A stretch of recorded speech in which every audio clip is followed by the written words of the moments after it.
Abra comigo nesta noite a palavra de Deus, que se encontra no livro de Eclesiastes, no capítulo de número 5, para o versículo de número 8. Se vires em alguma província a opressão do pobre e violência do direito e da justiça, não te admires de tal procedimento, pois quem está altamente colocado tem superior que o vigia, e há mais altos do que eles. Bem, amigos, nós retornamos às nossas considerações em Eclesiastes e nós chegamos aqui a este ponto, esta segunda parte do capítulo 5, muito interessante. O que nós temos aqui, na verdade, é um sermão evangelístico. Salomão passa a falar sobre a vida, a perspectiva de vida, a concepção de vida que uma pessoa tem. Bem, todo ser humano possui uma concepção de vida, uma cosmovisão, a maneira como ele encara a vida, seu sentido, os relacionamentos humanos e seu significado. E conforme nós nos lançamos na vida, essa concepção de vida, ela vai tomando forma e enrijecendo-se e tomando uma forma cada vez mais robusta, maior.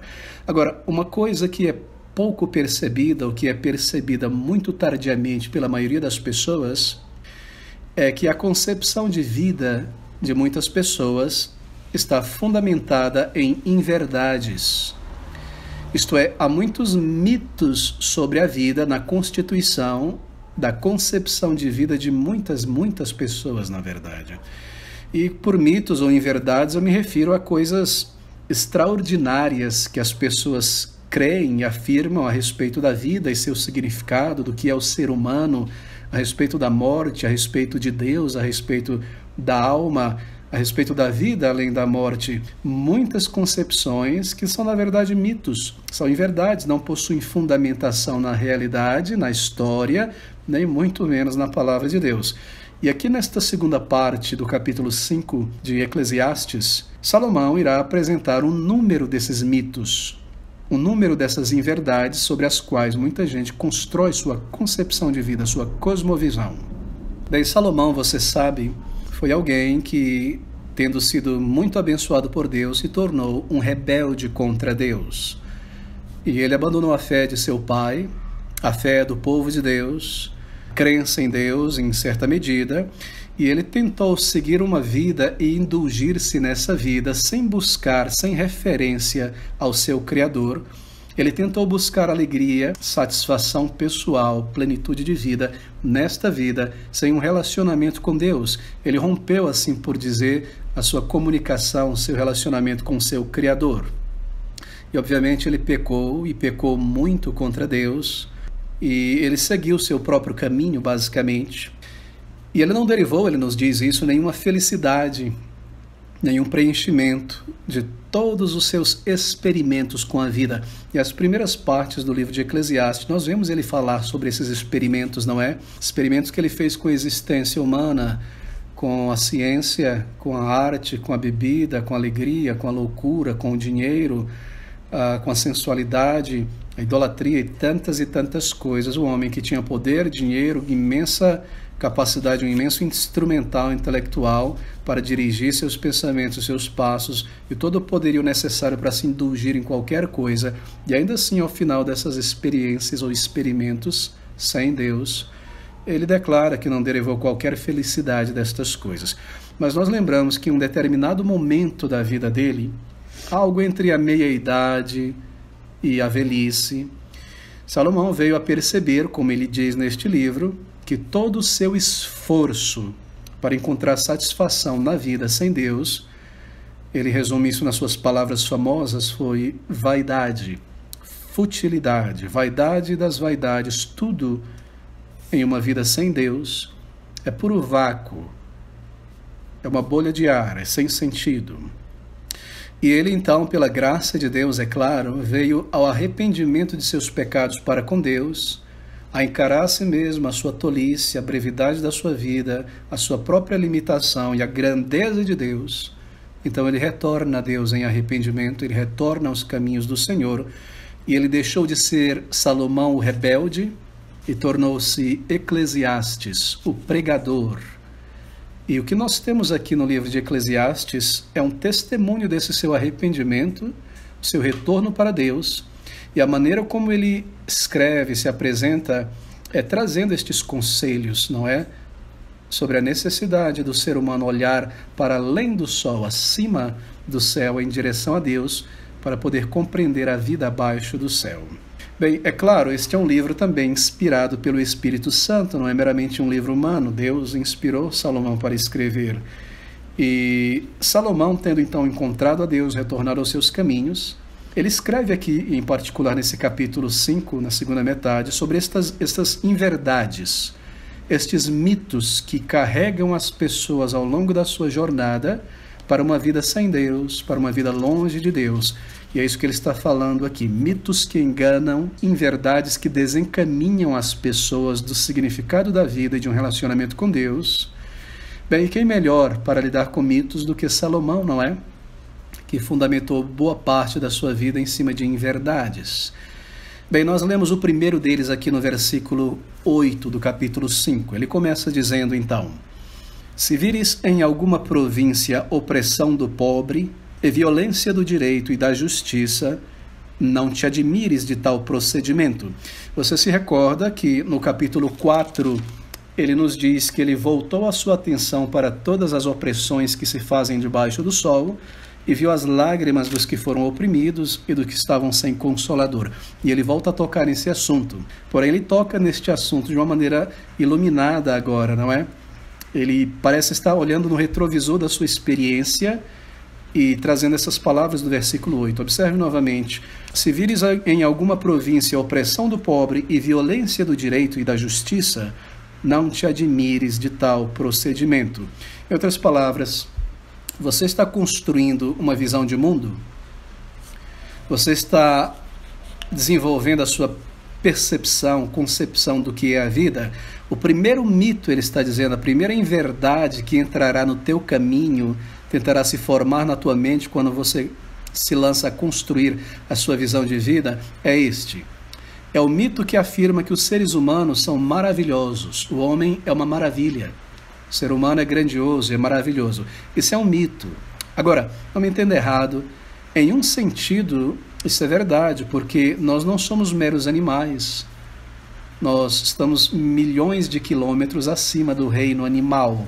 Assim, nós somos maravilhosos somente neste sentido, que nós fomos criados à imagem e semelhança de nosso Criador, porque nós recebemos uma alma imortal e o potencial de comunicação espiritual com Deus, coisa que os animais não receberam. Assim, é um erro, é falho dizer que o ser humano é um animal racional. Certamente que não, nós não somos animais. Nós não pertencemos ao reino animal. Certamente racionais, a maioria das pessoas, mas não animais.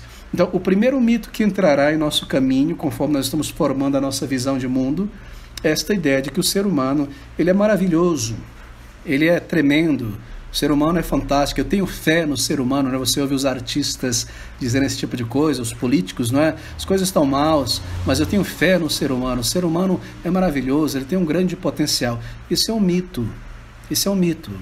E Salomão, ele começa a colocar o dedo nesse mito, ele diz: não se surpreenda quando você ver opressão acontecendo entre um ser humano e outro, entre as pessoas. Quando você vê na sociedade humana corrupção, injustiça, maldade, desigualdade, não se surpreenda. Por quê? Porque isto é o ser humano. Isto somos nós.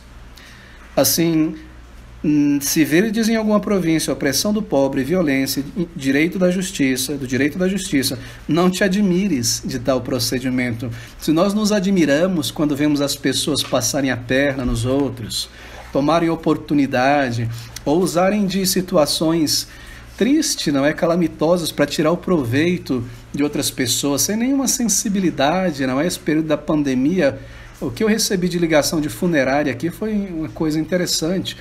Como as pessoas tiram proveito da morte, da miséria, passam a perna, permitem que pessoas inocentes morram, sofram para tirar o lucro de um remédio, o que quer que seja. Quando você vê isso, não se surpreenda, não fique perplexo, não diga a que ponto chegou o ser humano, porque isso somos nós.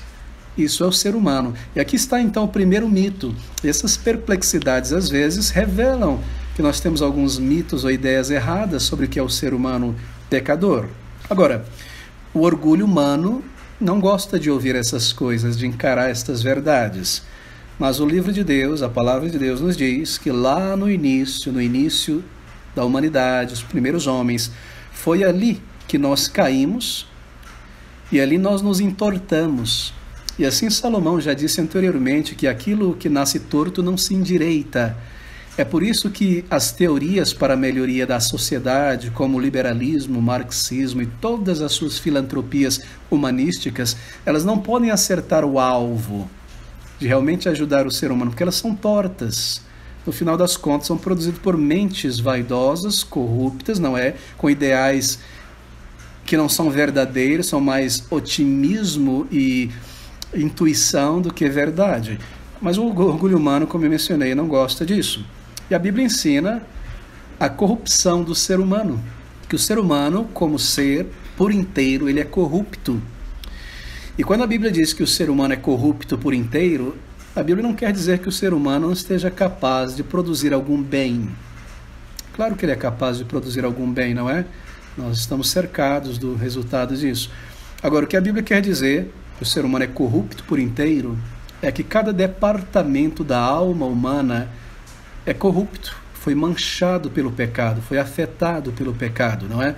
A razão, ela é muito seletiva às vezes, não é? Ela encobre os nossos erros.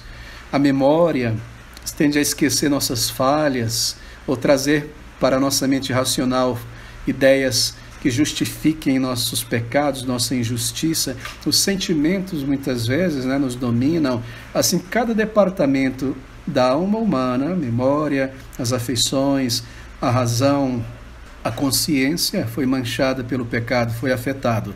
E essa é uma verdade universal. Você encontra isso nas chamadas civilizações técnicas cientificamente mais desenvolvidas e nas mais, nesse sentido, primitivas. Você encontra essa corrupção inata no ser humano entre os índios Yanomamis, no meio da selva amazônica, os índios africanos, lá nas tribos, entre os japoneses, norte-americanos, germânicos, saxões, entre todos. Isso está entre todos, essa corrupção inata, esse orgulho, essa maldade inata está dentro de nós. Na verdade, para produzir algum bem, nós precisamos lutar muito contra isso.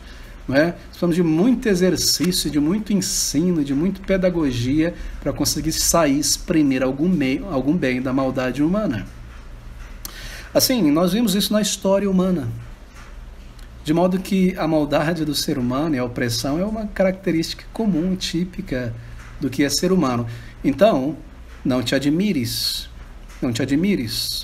Se nós tirarmos a Bíblia de lado, o cristianismo, o que é que foi a história da humanidade até aqui? Se não, moralmente falando, é claro, não é? Nenhum grama de progresso. O ser humano não melhorou. O Senhor precisou destruir o mundo com o dilúvio. Não é? O ser humano, moralmente falando, não melhorou nada. Foi com a luz da verdade, a palavra de Deus, a expansão dos princípios cristãos, que o ser humano começou, humanamente falando, a melhorar em muitos sentidos, não é? De modo que, embora o ser humano tenha melhorado em sua ciência e tecnologia e outras coisas, moralmente falando, não, queridos amigos. Nós vivemos em uma época absurda, não é? Nunca houve uma época tão desenvolvida científica e tecnologicamente do que a nossa. E nunca houve uma época tão perversa, mundialmente falando, como a nossa. Assim, pense sobre isso. Esse é o primeiro mito. Quando você pensa, às vezes, sobre um ser humano que às vezes a gente possa admirar, não é, na história, que realizou muitas coisas para a humanidade, um grande filântropo, uma pessoa abnegada.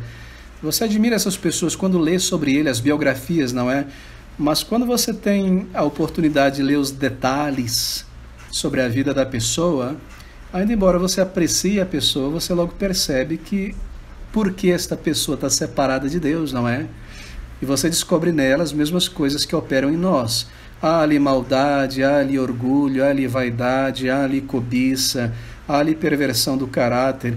Isso acontece em cada ser humano, porque o ser humano não é grande, maravilhoso, como o mundo tenta retratar. Assim, não tome esse mito, essa inverdade, como um tijolo, um fundamento para a tua concepção do mundo, concepção de vida. Não siga pensando que o ser humano está melhorando moralmente. Esse é um erro de concepção. O ser humano está piorando moralmente. A Bíblia afirma isso, nós vemos isso. Então nunca diga eu tenho fé no ser humano, e o ser humano é isso, ele vai conseguir isso, e nós vamos melhorar. E veja como a sociedade está melhorando, não é? O ser humano e o respeito e a igualdade, não é? E a liberdade para pecar. E, bom, eu não preciso desenvolver este ponto, mas marque aí, aqui está o primeiro mito, a primeira inverdade que Salomão destaca. E há um segundo mito, uma segunda inverdade sobre a qual as pessoas constroem sua vida. E o segundo mito é este, de que não haverá um dia em que o ser humano irá prestar contas ao seu Criador. Não há tal dia. Com a morte vem o fim. Alguns dizem que não há Deus, não é? Não há um dia de julgamento porque Deus não pode existir. Outros que parecem crer na existência de Deus, creem que Deus, porque Ele é amor apenas, Ele não vai julgar ninguém. Deus não vai julgar ninguém, já sofre demais nesse mundo. Como pode Deus julgar alguém, não é verdade? Mas, queridos amigos, essa inverdade ela é evidenciada aqui na parte B do versículo de número 8. Observe, se vires alguma província, opressão do pobre, violência do direito da justiça, não te admires de tal procedimento. Observe agora, pois quem está altamente colocado tem superior que o vigia, e há mais altos do que eles. Altos, está no plural. E o significado disso aqui, em linhas gerais, é que sempre há uma lei superior. É que sempre há um juiz acima de todas as coisas. E assim Deus julgará todas as coisas. E isso é óbvio. Se há um Criador, e se a vida tem propósito, e se nós temos uma consciência e um senso moral, então essas coisas elas reclamam, elas pedem, elas clamam por um dia de julgamento, porque a injustiça é gritante em toda parte. Se há um padrão estabelecido, e há uma quebra deste padrão, então naturalmente deve haver um dia de avaliação. E embora nós sejamos como seres humanos rebeldes, vivamos longe de Deus, nós somos criados por Ele e nós devemos voltar a Ele. E veja, no coração de cada ser humano, não é interessante isso? Você já observou isso? Eu fico sempre fascinado ao observar isso. No coração de todo ser humano há um senso por justiça, há um desejo por justiça. As pessoas querem um tipo de justiça imperando, não é? Elas querem uma sociedade que possua um governo. E nós somos assim. Às vezes você observa pessoas que são tão perversas, ou que mentem, mas mentem muito, enganam e tiram vantagem das pessoas. E quando o mesmo acontece com elas, elas ficam iradas. Como se elas estivessem clamando por justiça, não é verdade? De vez em quando você ouve aqui próximo na comunidade de Heliópolis sobre o Tribunal do Tráfico. E nesse tribunal muitas coisas são julgadas. Às vezes você lê no jornal sobre isso, não é? E há um tempo atrás, um sujeito, ele foi espancado e morto, porque ele, como se diz, buliu com a mulher alheia, e o marido foi reclamar com os traficantes. Agora, quem são estes? São pessoas que matam, assassinam, violentam, traficam droga, levam pessoas ao vício, à destruição, criam um terror sobre a sociedade, mas ainda assim eles dizem, tocou na mulher alheia, tem que apanhar. Você percebe como há um senso de justiça inata em todo ser humano? E nós não podemos imaginar que Deus seja diferente, não. Se nós temos pessoalidade, Ele também tem personalidade, pessoalidade. Se há um senso de justiça em nós, esse é um elemento da nossa imagem e semelhança que nós tiramos de Deus.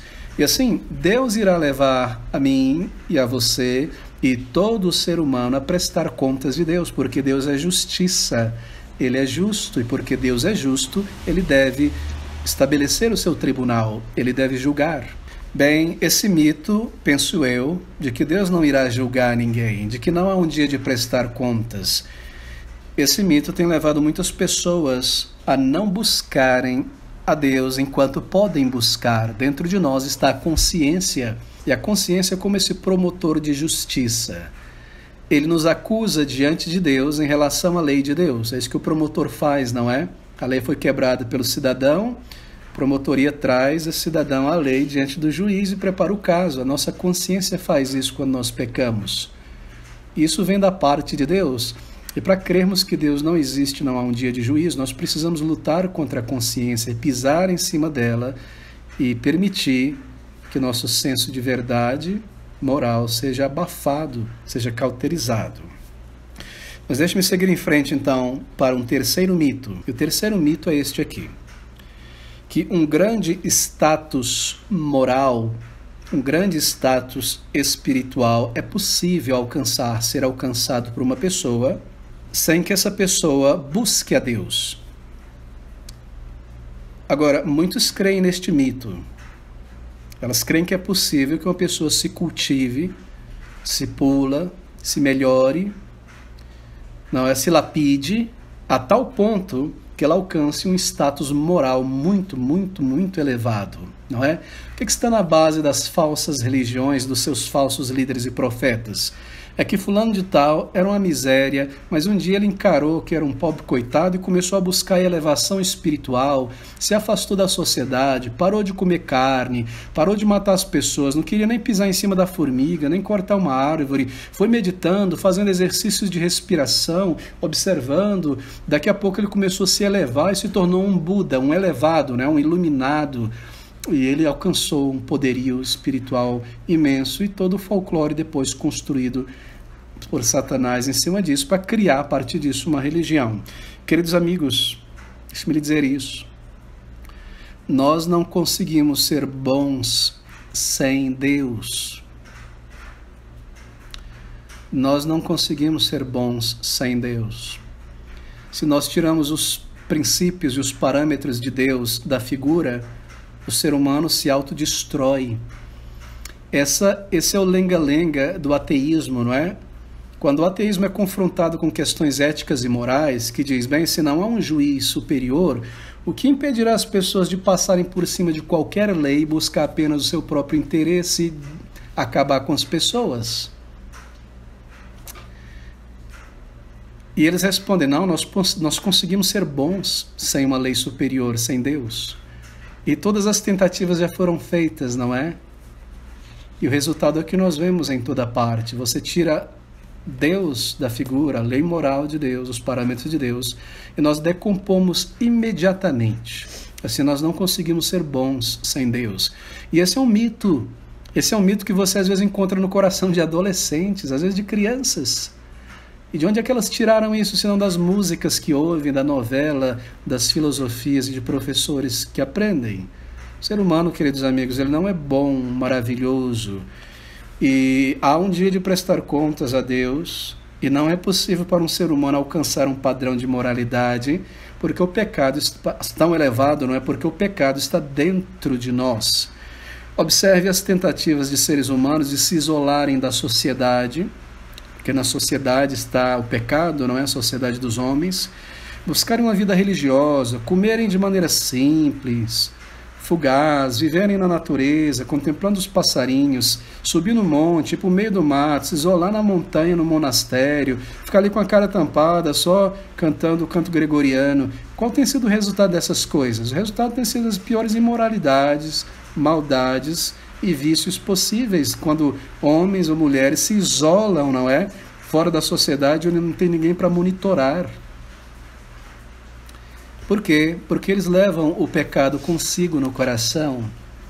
Não adianta criar técnicas para diminuir o pecado, tentando afetar o corpo. Eu vou parar de comer, só vou comer coisa amarga, eu vou me chicotear, eu vou andar em cima do carvão ardente, eu vou sentar no gelo para me esfriar, eu vou fazer isso para me cansar, trabalhar o dia inteiro para que eu não sinta pecado na mente nem nada. É impossível, simplesmente impossível. Séculos e séculos de monastérios já provaram isso, não é?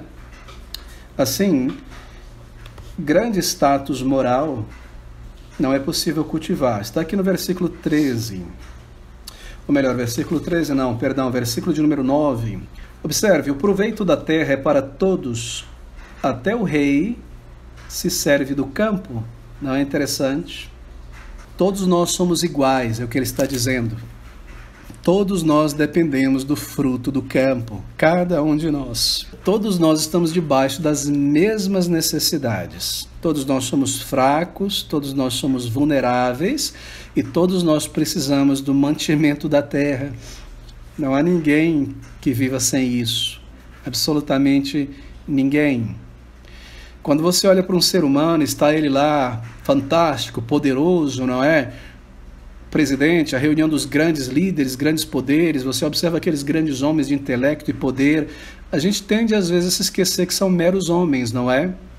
Que depois da entrevista eles precisam parar e comer um pouco, que eles têm necessidades físicas, eles precisam ir no banheiro, alguém precisou ensinar eles a ler e escrever, tiveram que pegar no colo, eles não caíam e morria, teve que dirigir aqui, rapaz, não é por ali não, e ensinar, a gente se esquece disso, não é? Que todo ser humano é igual nesse sentido, nós estamos em decomposição. E que para chegar a algum conhecimento nós tivemos que receber primeiro. Então é isso que ele indica aqui, até o rei depende do fruto da terra. Eu sou igual a qualquer outro aos olhos de Deus, e é por isso que todos nós precisamos do perdão de Deus. De modo que eu não posso me elevar à presença de Deus baseado em minha moralidade, certo? Quando você vê certos gurus, certos monges, homens vestidos de uniforme branco, religioso, com um chapelão, aparência de santidade gloriosa, falando manso, bondade, etc. Embaixo daquela roupa lá, aquele cabelo tem piolho. Desculpa baixar o nível aqui. Ele provavelmente está tomando ferro porque está fraquinho, ou alguma verminose, ou está com algum problema, ou está com um problema no coração, está apodrecendo ali por trás daquela roupona de santidade, e os pensamentos são ruins, está cheio de dúvida, precisa de 1001 conselheiros para dizer, vai por aqui, não fala isso aqui, fala ali, me dá o assessor de marketing que eu vou ter uma entrevista. Quem são essas pessoas, se não uma fachada? Assim, não se iluda, não ponha isso como um tijolo na tua concepção de mundo. Não fique olhando para as pessoas, poxa, as pessoas são tão maravilhosas, olha essa mulher, ela recolhe crianças da rua, ela faz tanto bem com as crianças, não é? Ela é uma flor de lis, essa mulher, ela é maravilhosa, essa pessoa, não é? Não traga a sua concepção de mundo, esse mito, meu querido amigo, nós somos pecadores, não há um justo, diz a palavra de Deus, não há um que faça o bem, nem sequer um. Bem, não põe este mito na sua concepção de mundo e de existência. Esse então é o nosso terceiro mito aqui apontado e desmistificado por Salomão. Agora, está aqui o quarto mito. O quarto mito, em verdade, é esse, que ter bens, ter posses, satisfaz a alma. Pessoas dizem, não é, ironicamente, mas dinheiro não traz felicidade. Ah, não traz mesmo não, mas compra. Não compra não. Essa brincadeirinha é a pontinha desse mito que está no coração. Não cai nesse mito. Eu não necessito de Deus. Eu estou bem, não preciso de uma cura, não preciso de prosperidade. Eu estou bem, não preciso de Deus. Eu posso alcançar minha satisfação acumulando bens e posses e propriedades, e chegar a esse patamar social e dirigir esse tipo de carro e viajar assim, atado, estar nesses lugares e restaurantes. Ah, eu posso ter satisfação, é isso que eu quero. Eu não estou tranquilo, eu não estou feliz porque eu não tenho essas coisas. Eu fico vendo na novela, todo mundo tem isso. Quando eu tiver, eu vou estar feliz, eu vou estar alegre. Isso é um mito. No versículo 10. Quem amar o dinheiro jamais dele se fartará, e quem amar a abundância nunca se fartará da renda. Também isto é vazio. É um engodo, é uma mentira, é vaidade. Então, ele passa na sequência, dá um número de versículos para provar que isso é um mito de fato. Que bens, que sucesso, ele vai tocar em tudo isso, que posse não irá satisfazer uma pessoa. Porque ele passa a dizer aqui, não nesse capítulo necessariamente, ele diz nos capítulos anteriores, que essas coisas, você adquire bens, coisas, não é? Que te tragam conforto, que te fazem ficar tranquilinho, etc. Logo você percebe que bens, que conforto, que dinheiro funcionam como uma droga eufórica. Sabe o que é uma droga eufórica, não é? Se você pulava o carnaval nos anos 90, tinha um lança-perfume, que era uma droga eufórica, né? Cheiro no ar, você ficava assim, todo eufórico, né? Daqui a pouco passava. Bens fazem isso, posses, ir a lugares, tem este efeito eufórico. Ele não dura. Depois da experiência do prazer vem o vazio, de um desejo de algo mais, uma dose maior. E é isso que ele está dizendo aqui. E isso é visto em todo lugar, em todo momento, não é? Então, as pessoas dizem, eu preciso ter isso, eu preciso ter aquilo. E no momento que elas colocam a mão no que tanto almejavam, pouco tempo depois já não satisfaz mais. Você já percebeu que é algo muito interessante na mente, na nossa mente, na mente humana, que há esse elemento de, entre aspas, alegria e prazer com algo novo, e que por alguma razão aquele elemento não permanece, ele vai perdendo, e a gente perde a satisfação? Existe em tudo, não é? Absolutamente tudo. Como nós poderíamos satisfazer, isso é algo da alma, como nós poderíamos satisfazer a alma com bens? Assim como o ar não alimenta o estômago, bens não alimentam a alma. Elas não vão conseguir alimentar, é como beber água insalubre. Você bebe, mais um pouquinho vai me matar a sede, não vai. Não traga esse mito. Não dirija a sua vida nessa direção. Os anos estão passando, você se propõe a viver a vida em busca disso. Busque a Deus enquanto você pode achá-lo. E este é o mito que ele levanta aqui. De modo que a vida se torna um esforço para alcançar algo mais quando nós vivemos atrás dessa inverdade, como nós colocamos ela como pedra em nossa concepção de vida. A vida é correr atrás, é ganhar, é ter, é produzir. E você vê isso entre pessoas que têm o seu pequeno comércio, pessoas que já nasceram com muito dinheiro. Você vê isso em todo mundo, na conversa de todo mundo. Você vê como essas coisas são experimentadas, depois elas passam, e se precisa cavar mais através disso. Mas aqui no versículo 11 nós temos um quinto mito, que é a continuidade desse quarto, e o mito é este, que o aumento dos bens e das posses traz segurança e tranquilidade na vida. Versículo 11 e 12. Onde os bens se multiplicam, ali se multiplicam também os que deles comem. Que mais proveito, pois, têm os seus donos do que os ver com seus olhos? Doce é o sono do trabalhador, quer coma pouco, quer muito, mas a fartura do rico não o deixa dormir.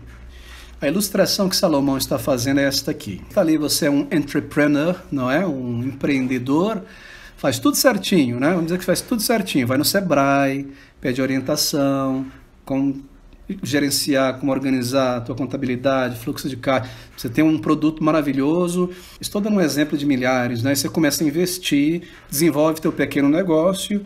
Daqui a pouco o negócio está ampliando, né? Você aluga mais espaço, precisa necessariamente comprar mais equipamento, ou terra, ou gado, ou insumo, contratar pessoas, e você começa a prosperar e adquirir ainda mais equipamento, e é claro, você precisa de mais funcionários, não é? Na tua fazenda, para plantar mais, para colher mais, e você tem mais bocas agora para alimentar, mais dificuldades das pessoas para dar atenção, mais olhos em cima dos teus bens, do teu dinheiro, do que você possui, mais suspeitas, e com o aumento da riqueza aumenta a responsabilidade, preocupação, ansiedade e medo. Verdade ou não? Claro que é.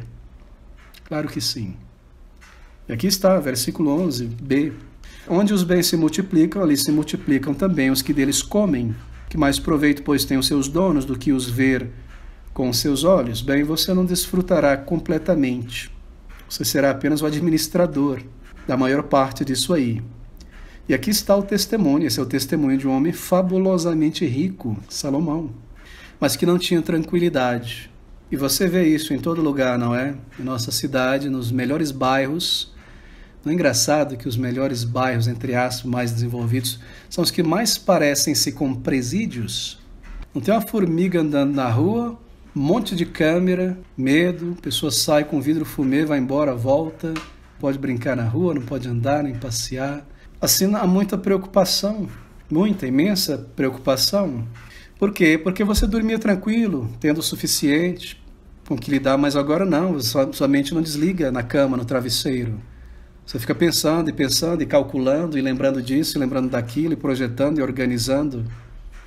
Então, esse é um mito, mas muitos mesmos. Muitas enfermidades, não só enfermidades psicossomáticas, mentais, enfermidades físicas, mas muitas enfermidades morais, não é? Para guardar sua riqueza, sonegar, sair do Brasil offshore, pôr seu dinheiro no lugar onde não tem imposto, ter que ludibriar o sistema, ter que pagar fulano, ter que comprar um laranja. Ou seja, você vive uma mentira, isso traz muitas enfermidades. Muitas e muitas enfermidades. Agora, além disso, nenhum ser humano pode imaginar que pode viver uma vida de rebelião contra Deus e ainda assim desfrutar dessa vida. Desfrutar dos bens e dos prazeres pecaminosos, colocando Deus de lado. Não, meu querido amigo, entenda esta lei. Deus garantirá que mesmo o prazer do pecado para uma pessoa terá um fim amargo. E é sempre assim. Deus ele reduz a satisfação do prazer do pecado quando nós estamos desfrutando o prazer pecaminoso do pecado longe de Deus, imaginando que podemos viver e viver longe de Deus. Por quê? Porque enquanto eu desfruto de uma vida longe de Deus de propósito, eu não vou ter paz nem alegria no meu pecado. Lembre-se disso, diz Salomão. Você não terá completa alegria, você não terá o completo desfrute de uma vida de pecados. E aqui está então este mito. Prosperidade, uma vida sem rédeas morais, longe de Deus, não traz paz, não traz tranquilidade à alma. E eu passo para o sexto mito, é dissipado no versículo 17. É o mito que diz que você não precisa de Deus para encontrar propósito e significado na vida. E de haver comido todos os seus dias nas trevas, e de haver padecido muito enfado e enfermidade e furor. Ele está perguntando qual é o valor da vida de uma pessoa. Ela sai do ventre de um jeito e volta para o ventre da terra do mesmo jeito. Não é? Ela não pode levar nada. Você já observou que os bebês, quando eles saem do ventre da mãe, eles nascem com a mãozinha fechada? A gente nasce segurando, né? Juntando. E você já percebeu quando a pessoa morre, ela espalma? Não é interessante essa figura? Assim como entrou no mundo, sairá. Do ventre da mãe para o ventre da terra, do pó da terra de volta ao pó da terra. Esse é o mito de que há propósito e significado na vida sem Deus. No versículo 17 ele fala sobre escuridão espiritual. Qual o proveito da vida de haver comido todos os seus dias nas trevas e de haver padecido muito enfado e enfermidade e furor? Bem, escuridão espiritual, se você não conhece a Deus, não crê em Deus, você vive uma escuridão espiritual. Você não tem nenhuma explicação para a vida, você não tem nenhuma explicação ou certeza sobre o pós-vida, nenhuma. Uma miríade de ideias percorrendo a cabeça. Você vai ter que acreditar em teorias humanas para ter alguma paz e seguir pela vida, né? Teorias como evolução, de que não existe Deus, tudo veio do acaso, uma explosão trouxe à existência toda a complexidade, coisas que não explicam o significado da vida. E todos os teus dias, se você não crê no Senhor, não o conhece, não anda com Ele, todos os teus dias terão sido vividos no escuro, sobre o significado da vida, sobre o pós-vida, nas trevas, e de haver comido todos os seus dias vivido, isto é, comido nas trevas, de haver padecido muito enfado e enfermidade e furor, sem saber o porquê, para quê e qual o sentido. Assim, este é um mito que é delineado aqui, que há propósito e significado na vida sem Deus. Não há não, meus queridos amigos, não há não. Será que nós somos descritos aqui, esse versículo, segunda parte dele, de haver padecido muito enfado e enfermidade e furor, ou seja, a vida como um acúmulo, um registro, um diário de enfermidades, de dificuldades. Isso é o que se resume à vida de uma pessoa sem Deus. Foi isso, acabou. Ela não crê em Deus, não vai para frente, não é triste. Não use deste bloco para construir sua concepção de vida. Veja o versículo 18. Eis aqui o que eu vi. Uma boa e bela coisa, comer e beber e gozar cada um do bem de todo o seu trabalho em que trabalhou debaixo do sol todos os dias de vida que Deus lhe deu, porque esta é a sua porção. Bem, o que está sendo dito aqui é que a vida ela é boa, ela possui um significado somente quando Deus é conhecido. E se nós de fato conhecemos a Deus, então a vida, a criação é boa. Há muita coisa boa na vida a ser desfrutada. E nós podemos desfrutar destas coisas legítimas sem peso na consciência, sem nos condenarmos. Nós podemos usufruir delas e desfrutar delas. Nós não precisamos ser o tipo de pessoa que olha para a natureza, para algo belo, ou desfruta de um momento de descanso e diz, não posso sentir prazer, porque esse mundo é pecaminoso, eu não posso sentir prazer nem alegria aqui. Não, nós podemos sim, nós podemos e devemos, porque nós conhecemos a Deus, nós conhecemos o propósito da vida, nós já sabemos que a nossa alegria e prazer não se resume aqui, e tudo pertence a nós, nos deu Deus para cuidar e cultivar, assim nós podemos desfrutar dos bens que Deus nos dá, assim. E desfrutar de um passeio, e de coisas boas, e de coisas alegres, nós podemos sorrir, não é? Nos alegrar com estas coisas. É isso que ele está evidenciando aqui. Eis aqui o que vi, uma boa e bela coisa, comer e beber e gozar cada um do bem de todo o seu trabalho, em que trabalhou debaixo do sol, todos os dias de vida que Deus lhe deu, porque esta é a sua porção. Ele fala em termos gerais, mas como cristãos, como pessoas que creem em Deus, nós devemos lembrar disso também, porque desfrutar, ter alegria e desfrute naquilo que nós recebemos do Senhor, também é uma maneira de adorar a Deus e de se alegrar nele. Não é ruim, às vezes, quando você dá um presente para uma criança, você pensou, você procurou, você pesquisou, e dá para a criança, e a criança olha, legal, e põe ele de lado, e você vê aquele negócio de lado parado lá, não usa. Você não, a criança não teve prazer no que o papai fez, no que o papai deu, no que o papai planejou. Então as coisas boas que Deus nos deu são para serem desfrutadas e redundar em louvor a Deus, em gratidão a Ele. Nós devemos lembrar disso também. Ele pôs em nós o senso do prazer para desfrutar as coisas que Ele nos dá. Agora, nós sabemos que a nossa vida não se resume a essas coisas, por isso que a nossa alegria é verdadeira. Nós não precisamos correr a elas para ter alegria. Nós desfrutamos dela, mas não precisamos dela para ter paz e alegria. Mas nós desfrutamos dela quando nós temos as boas coisas que o Senhor nos dá e nos envia. E nós devemos louvar a Deus por isso, retornar a Ele em louvor, em ações de graças, por essas boas coisas dadas temporalmente ao corpo, à mente, que o Senhor nos provê. Bem, veja o versículo 19 agora. E a todo o homem a quem Deus deu riquezas e bens, e lhe deu poder para delas comer e tomar a sua porção e gozar do seu trabalho, isto é dom de Deus. De modo que se o meu paladar ainda está funcionando, eu posso comer uma comida, uma fruta, algo, e sentir um prazer muito bom, eu gosto de uma coisa deliciosa, eu vou comer mais uma fruta, isso é um dom de Deus. Eu devo louvar a Deus por isso. E se meu nariz ainda está funcionando, eu tenho um senso de olfato e posso andar e sentir o perfume das flores que o Senhor criou, isso é um dom de Deus. E se eu consigo trabalhar com o suor do meu rosto, isso é um dom de Deus e tem um resultado disso, um salário, um ganho disso e posso desfrutar disso, eu devo me alegrar no Senhor e me alegrar nisso, isso é um dom de Deus. E a todo homem a quem Deus deu riquezas e bens, Ele deu poder, isto é, capacidade delas para comer e tomar a sua porção e gozar do seu trabalho, isso é dom de Deus. Então Deus dá o bem e Ele dá a capacidade de usufruir disso. Isso é uma bênção muito grande de Deus. Nós louvamos a Deus por isso. Agora, como eu posso ter o poder e a liberdade de desfrutar destas coisas que Deus acrescenta? Somente quando os meus pecados são perdoados. Somente quando eu confiei em Deus, no Salvador que Ele enviou, quando vida espiritual me foi dada, quando eu adquiro uma vida espiritual além de uma vida física. Porque se tudo que eu tenho é uma vida física, terrena, então essas coisas se tornam vícios, se tornam ídolos. Por que nós construímos ídolos? Porque nós não conhecemos a Deus, não temos vida espiritual. Então, quando esse ser humano vazio experimenta de algo bom, ele transforma esse algo bom em ídolo. Essa pessoa, esse lugar, esse ambiente em ídolo, e começa a adorar. Poxa, isso me trouxe alegria, isso me trouxe paz, satisfação. Ele cria ídolo.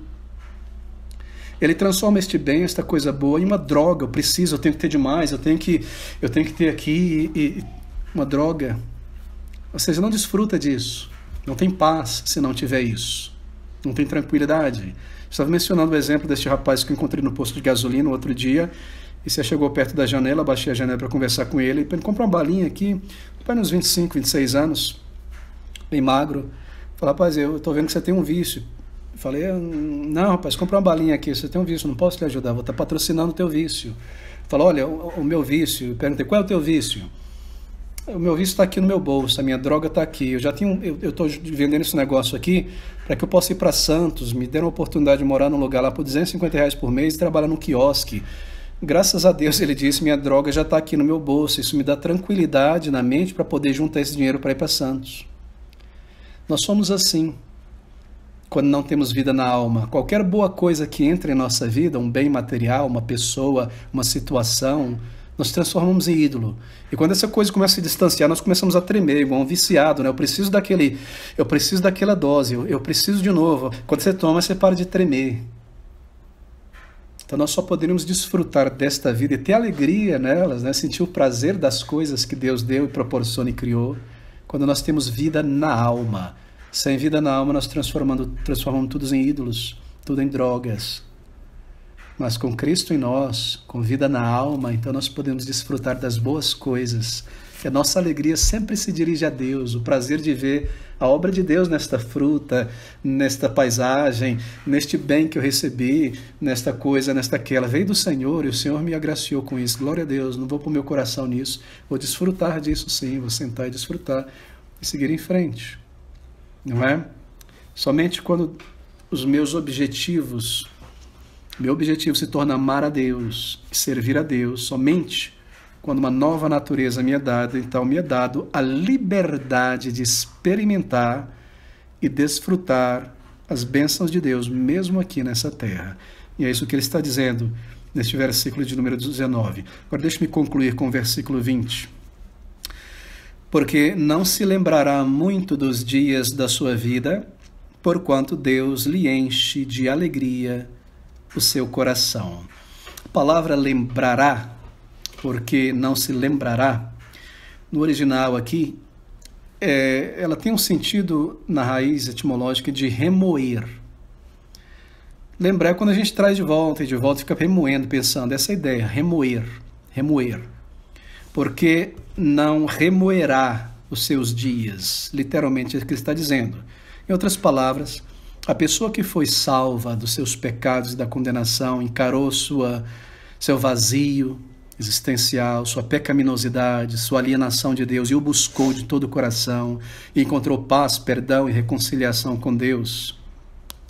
Essa pessoa que encontrou o Senhor, quando ela chega a uma idade avançada na sua vida, depois de ela ter experimentado anos andando com o Senhor, Salomão está dizendo que ela não irá remoer a sua vida. Ela não irá murmurar, ela não irá reclamar da sua vida.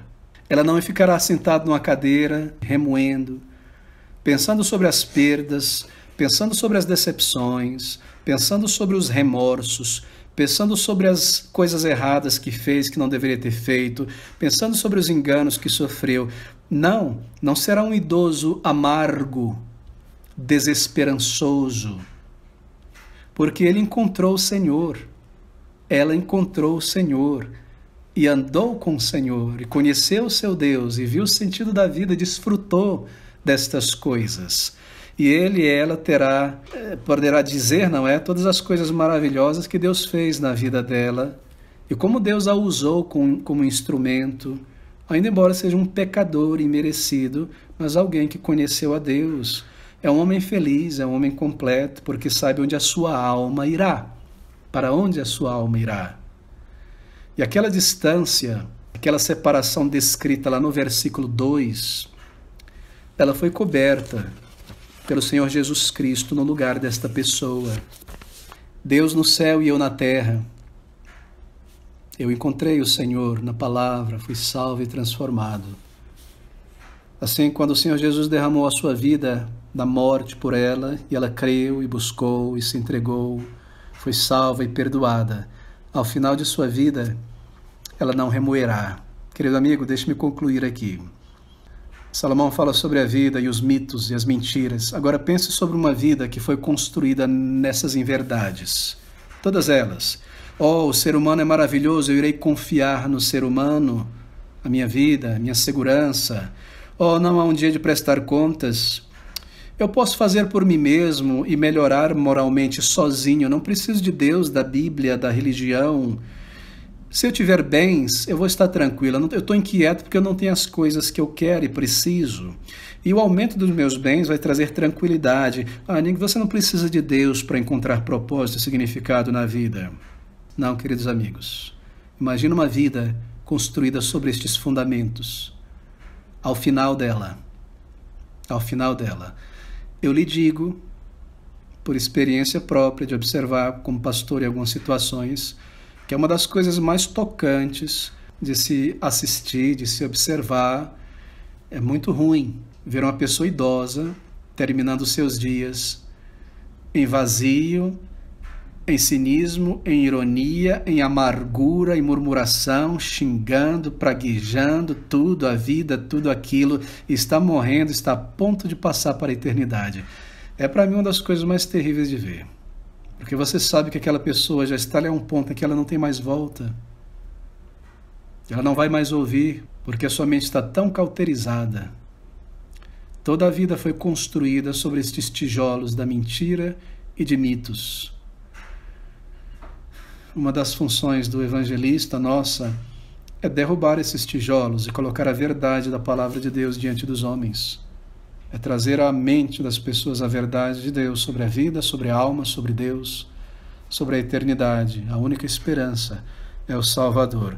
Bem, mitos sobre Deus e sobre a vida. Não deixe que estas coisas te façam terminar teus dias sem Deus, é o que diz Salomão. Creia em Deus, como revelado na Bíblia, não teu Deus imaginário, e no Senhor Jesus Cristo, o Salvador, que Ele enviou ao mundo, e o meio, o caminho de salvação, que é por meio dele. E isso envolve encarar os meus pecados, a minha culpa, o meu vazio, confessar a Deus e me entregar ao Senhor. E olha que nós estamos falando aqui de uma perspectiva bem ampla, não é? Aquele que conhece a Cristo, na verdade, dentro dele, nasce no momento da conversão, é aberta ali uma fonte de vida, de alegria, de paz, uma vida para a eternidade, uma vida com o Senhor, uma vida que mesmo no meio das dificuldades e provações, a grande paz, uma imensa âncora na alma, uma certeza plena de paz com o Senhor. O Senhor abençoe e aplique esta meditação da sua palavra ao nosso coração e entendimento juntos.